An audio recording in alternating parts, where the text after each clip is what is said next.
Good afternoon, dear students. As you know that we have started our chapter number 7, that is respiration in organism. Already all of you know that respiration is the conversion of carbohydrates, okay, that is sugar, into energy in the presence of oxygen. So, dear students, the first step how we are taking oxygen, that is the first step. So we take oxygen in with the help of breathing, with the help of our nose. Okay, when we inhale the air, it goes by our nose up to the lungs. So from the lungs it is transported to the all cells by means of blood. So simply the first step of respiration is your breathing. Okay, breathing is the first step of your respiration. It is simply the inhaling of oxygen and exhaling of carbon dioxide. I hope you are clear about it. Second step is cellular respiration. Cellular respiration means when this oxygen is reaching up to your cells, okay, it is utilized by the cell in order to break down the food. Now see here student, don't get confused between digestion and respiration. Okay, digestion is the simplification of food into glucose. Okay, in case of digestion, when you are eating food that contains carbohydrate, fats, proteins, okay, so all of that is converted into simplified form, that is glucose.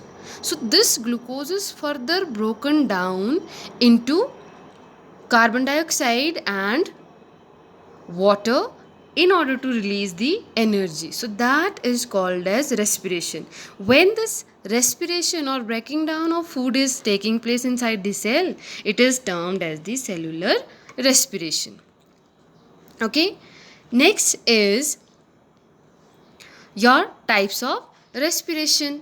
See, we have two types of respiration, that aerobic and anaerobic respiration.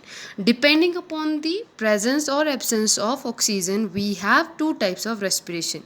Aero, it means in the presence of air. Okay, so the respiration or the breakdown of glucose which occurs in the presence of oxygen, that is termed as aerobic respiration. Here you need to take care that here food is completely broken down, completely breakage of food occurs here.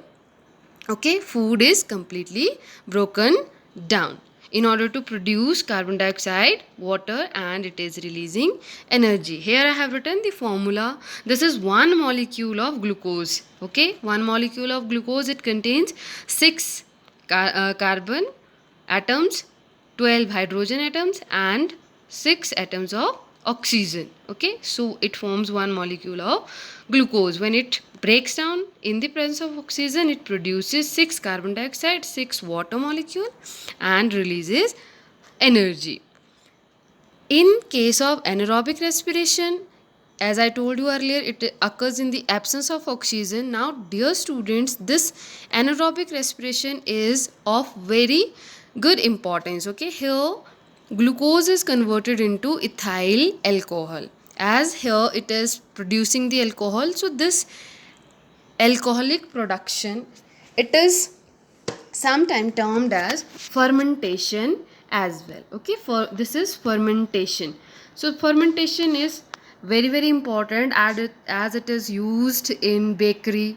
Okay, production of bakery products like biscuits, bread, idli, dosa, bhature, okay, all these things. And this is also used in the production of beverages like wine, beer, rum, all these tea, coffee, vinegars, they all are produced with the help of fermentation only.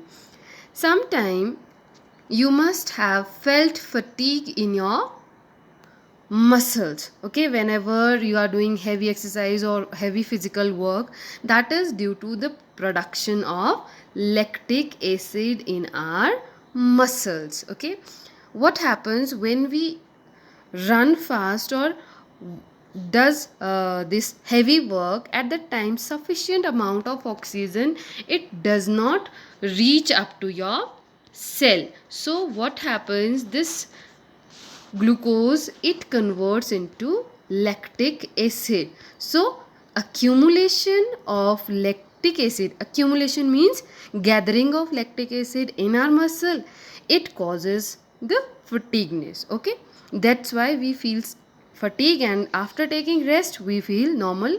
Why? Because at that time sufficient of oxygen is reaching up to your muscle cells, and after taking rest you feel normal and again ready to do the work. Okay, that's all for the day. I hope it is clear to you. Please, dear student, try to understand it, and if not, okay, if you are not able to get what we are doing, please do ask me. Thank you. Have a nice day.